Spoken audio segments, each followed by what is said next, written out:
அல்லாஹ்வுடைய தூதர் பெயரில் கூட, நல்ல கவனிங்க, பெயரில் கூட ஒருவர் தன்னை கீழாக பார்ப்பதை அல்லாஹ்வுடைய தூதர் அனுமதிக்க மாட்டார்கள். யஸ்ரிப் மதீனாவுடைய பழைய பெயர், மதீனா நகரத்துடைய பழைய பெயர் பாவங்களை சுமந்த ஊர் என்ற அர்த்தம். அது போன்ற அர்த்தமுடைய சொல்லது யஸ்ரிப். ரசூலுல்லாஹ் வந்தவுடன் சொன்னார்கள், இது அப்படிப்பட்ட ஊர் அல்ல, தைபா, இது சுத்தமான ஊர் என்று சொன்னார்கள். ஒரு மனிதர் வந்தார், ஒரு பெண் வந்தார்கள் அல்லாஹ்வுடைய தூதரிடத்தில். நான் ஆசியா என்று சொன்னார்கள், பாவத்தை சுமந்த பெண் என்று. அல்லாஹ்வுடைய தூதர் சொன்னார்கள், இனிமேல் எப்படி சொல்லாதே, நீ ஜமீலா, அழகானவள் என்று சொல் என்று சொன்னார்கள். அல்லாஹ்வுடைய தூதரிடத்தில் சில பள்ளத்தாக்கில் இருந்து சில மனிதர்கள் வந்து சொன்னார்கள், நாங்கள் வாதி அப்தலாலா, வழிகேட்டின் பள்ளத்தாக்கு என்று பெயருடைய ஒரு இடத்திலிருந்து வந்திருக்கிறோம் என்று அல்லாஹ்வுடைய தூதர் சொல்ல சொன்னார்கள். வாதியல் ஹிதாயா, நேர்வழியின் பள்ளத்தாக்கு என்ற அந்த பெயரை மாற்றி அங்கிருந்து வந்திருக்கிறோம் என்று சொல்லுங்கள் என்று அல்லாஹ்வுடைய தூதர் சொன்னார்கள். இரண்டு மனிதர்கள் வந்தார்கள், வந்து சொன்னார்கள், நீங்கள் யார், உங்களுடைய பெயர் என்ன? நாங்கள் இழிவானவர்கள் என்று சொன்னார்கள். அல்லாஹ்வுடைய தூதர் சொன்னார்கள், ஒருபோதும் நீங்கள் இழிவானவர்கள் அல்ல, பல் அன்துமா முக்கரமான், நீங்கள் இருவரும் கண்ணியமானவர்கள் என்று சொல்லுங்கள் என்று சொன்னார்கள். அல்லாஹ்வுடைய தூதரிடத்திலே ஒருவர் பேச வருகிறார் உடன்படிக்கைக்காக. சுகைல் என்றால் மென்மையானது, லேசானது என்று அர்த்தம். அவர் வருவதை பார்த்தவுடன் நபி தோழர்களுக்கு சொன்னார்கள், சுகைல் வருகிறார், சஹல் அல்லாஹு அம்ரக்கும், அல்லாஹ் உங்களுடைய காரியங்களை இனிமேல் எளிதாக்கி விடுவான் என்று அல்லாஹ்வுடைய தூதர் ஸல்லல்லாஹு அலைஹி வஸல்லம் சொன்னார்கள். எதையும் ஒரு முன்னேற்றத்திற்காக சிந்திக்க தூண்டக்கூடிய மார்க்கம் என்று எல்லோரும் நம்மை பின்னால் ஆக்கி கொண்டே இருக்கிறோம். அல்லாஹ் ரப்புல் ஆலமீன் புரியக்கூடிய ஆற்றலை எமக்கு தருவானாக. ஒரு வீரத்தோடு, ஒரு கண்ணியத்தோடு, ஈமானை சுமக்கிறேன் என்ற மதிப்போடு ஒரு இறைவனுக்கு முன்னால் செல்ல வேண்டிய ஒரு முஸ்லிம் தன்னை தானே தாழ்த்தி கொண்டு வாழக்கூடிய நிலைமைகளை பல இடங்களில் நாம் பார்க்கிறோம். உமர் அவர்களுக்கு முன்னால் ஒரு மனிதன் செல்கிறார், அப்படியே குனிந்து பணிந்து, முதுகெல்லாம் கூனி அப்படியே பணிந்தவர் போல செல்கிறார். உமர் அவர்கள் அவரை பார்த்தவுடன் சொன்னார்கள், நீ இஸ்லாமை மரணிக்க செய்து விடாதே, இஸ்லாமை நீ மரணிக்க செய்து விடாதே. இர்ஃபா ரஅஸக் ஃபஇன்னல் இஸ்லாம லைஸ பிமரீத், நோயாளிகளை கொண்டு இஸ்லாம் அல்ல, எழுந்து செல், நிமிர்ந்து செல் என்று உமர் இப்னுல் கத்தாப் ரலியல்லாஹு அன்ஹு அவர்கள் சொன்னார்கள். அல்லாஹ்வுடைய தூதர் ஒருவருடைய தோற்றத்தில் கூட குறை இருக்கக்கூடாது என்று விரும்பினார்கள். ஒருவர் தலையை சீவாமல் வந்தால் தூதர் சொன்னார்கள், இவருக்கு சீப்பை கொடுத்து தலையை சீவச் சொல்லுங்கள். ஒருவர் ஆடையில் தான் விரும்பிய ஆடையை அணிவதை, ஒருவர் காலணியில் தான் விரும்பிய காலணியை அணிவது பெருமை அல்ல, அது அவரின் விருப்பம் என்று அல்லாஹ்வுடைய தூதர் ஸல்லல்லாஹு அலைஹி வஸல்லம் அவர்கள் சொன்னார்கள். அல்லாஹ்வுடைய தூதருடைய வாழ்க்கையில் இப்படி எத்தனையோ உதாரணங்களை பார்க்கலாம். தோல்வி வந்தால் அதில் துவளக்கூடிய சமூகம் அல்ல, வெற்றியை நோக்கி அடுத்த படிக்கட்டாக அந்த தோல்வியை ஆக்கிக் கொண்டு நடைபயணத்தை மேற்கொள்ள வேண்டிய சமூகம். இவ்வளோ பிரச்சனை இருக்கு நம்மளை சுத்தி, இவ்வளோ சோதனைகள் இருக்கிற நம்மளை சுத்தி, இவ்வளோ எதிர்ப்புகள் இருக்கிற நம்மளை சுத்தி, நாமெல்லாம் ரொம்ப மைனாரிட்டியா இந்த பூமியில வாழ்றோம். இப்படியே பேசி பேசி தன்னை தாழ்த்தி கொண்டே போகக்கூடிய நிலைமைகளை பார்க்கிறோம். பத்ருடைய போர்க்களம் மிகப்பெரிய வெற்றி முஸ்லிம் சாம்ராஜ்யத்துக்கு. உஹதுடைய போர்க்களம் அப்படியே நேர்மாறாக வருகிறது. தோல்வியின் விளிம்புக்கே ஒரு சமூகம் செல்லுகிறது. அந்த போர்க்களத்திற்கு பிறகு இறக்கப்பட்ட வசனம் என்ன தெரியுமா? இறைவன் அவர்களை மேலும் எழச் சொல்கிறான், வலா தஹிரு வலா தஹ்சனு வ அன்துமுல் அலௌன இன் குன்தும் முஃமினீன். நீங்கள் கவலைப்படாதீர்கள், நீங்கள் பயந்து விடாதீர்கள், நீங்கள் தான் உயர்ந்தவர்கள், நீங்கள் முஃமின்களாக வாழ்ந்தால், இறை நம்பிக்கையை ஏற்றுக்கொண்டு வாழ்ந்தால் நீங்கள் தான் உயர்ந்தவர்கள். அந்த நம்பிக்கை அவர்களிடத்தில் இருந்தது. படைத்த இறைவன் உங்களோடு இருக்கும் வரை ஏன் கவலை என்ற கேள்வி அவர்களிடத்தில் இருந்தது.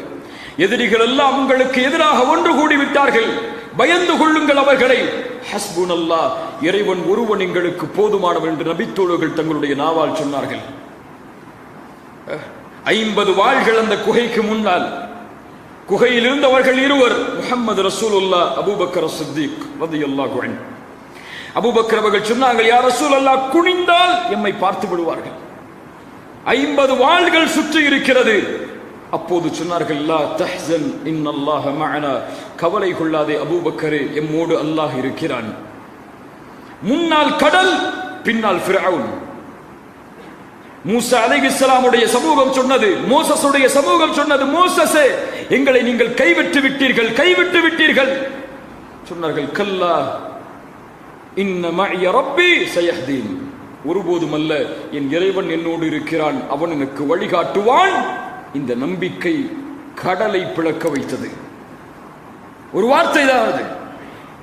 அந்த வார்த்தையை சுமந்தவர்களாக மாறுங்கள். எந்த துறையிலும் முன்னேறுவதாக இருந்தாலும் ஒரு தனித்துவம் உங்களுக்கு தேவை. விளையாட்டா அதில் நீங்கள் முன்னேறுவதா, அதில் நீங்கள் சிறந்தவர்களாக மாற வேண்டும் என்று மார்க்கம் விரும்புகிறது. நீ அதற்கு முயற்சி செய்தால் அதை பெற்றுக் கொள்வாய். படிப்பா, முதல் தரத்திற்கு வர வேண்டும் என்று எண்ணு. வேலையா, முதல் தரத்திற்கு வர வேண்டும் என்று எண்ணு. உனக்கு வேலை எல்லா இடத்திலும் மறுக்கப்படுகிறதா, நான் வேலைகளை பிறருக்கு கொடுக்கக்கூடிய ஒரு முதலாளியாக மாறுவேன் என்ற நம்பிக்கையில் முதல் தரத்திற்கு வா. எதில் எடுத்தாலும் அவரை மாதிரி யாருமே இல்லைங்க, அப்படி சொல்லக்கூடிய சமூகமாக உருவாக வேண்டிய சமூகம். இன்னைக்கு அடுத்த படம் எப்போ வரும், அடுத்த படம் எப்போ ரிலீஸ் ஆகும், அடுத்த கேம் எப்படி ரிலீஸ் ஆகும், எப்படி அடுத்த படத்துக்கு டிக்கெட்டை புக் பண்றது என்று தங்களுடைய வாழ்வில் எந்த நோக்கமும் இல்லாமல் பயணித்துக் கொண்டிருக்கக்கூடிய சமூகமாக மாறிக்கொண்டிருக்கிறது. குறையாக சொல்லவில்லை, நாம் நம்மை மாற்றிக்கொள்ள வேண்டும் என்று சொல்கிறேன். பெரும்பான்மையை நான் சொல்லவில்லை. அவர்கள் குறைவானவர்களாக இருந்தாலும் அவர்கள் அதிலிருந்து வெளியே வர வேண்டும் என்பதற்காக சொல்கிறேன். நோக்கத்தோடு வாழ வேண்டும், ஒரு குறிக்கோளோடு வாழ வேண்டும். அல்லாஹ் கொடுத்த இந்த நாள், இந்த நொடி எமக்கு அல்லாஹ் கொடுத்த வாய்ப்பு. சென்ற நொடியை மீட்டெடுக்க முடியாது. இருப்பது இந்த நொடிதான், அடுத்த நொடியும் உறுதி கிடையாது. ரசூலுல்லாஹி ஸல்லல்லாஹு அலைஹி வஸல்லம் இப்னு உமர் அவர்களுடைய மகன் அவரை ஒரு முறை சந்தித்தார்கள். அவர்களுடைய தோல் புஜத்தை பிடித்து உலுக்கினார்கள். ஏன்? கொஞ்சம் கவனி உமரே, இப்னு உமரே கொஞ்சம் கவனி, உன் மீது என் கவனத்தை கொடு, என் மீது உன் கவனத்தை கொடு இப்னு உமரே. சொன்னார்கள், இப்னு உமர், குன் ஃபித் துன்யா கஅன்னக கரீபு ஆபிரு சபீல். இந்த பூமியிலே நீ வாழ், ஒரு வழிப்போக்கன் எப்படி வாழ்வானோ, ஒரு பாதை அறியாதவன் எப்படி வாழ்வானோ அப்படி வாழ். என்ன அர்த்தம்?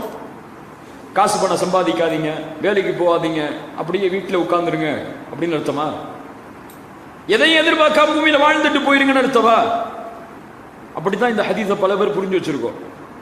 இப்னு உமர் இந்த ஹதீஸ் யாருக்கு சொல்லப்பட்டதோ அவர் என்ன விளக்கம் சொன்னார் தெரியுமா?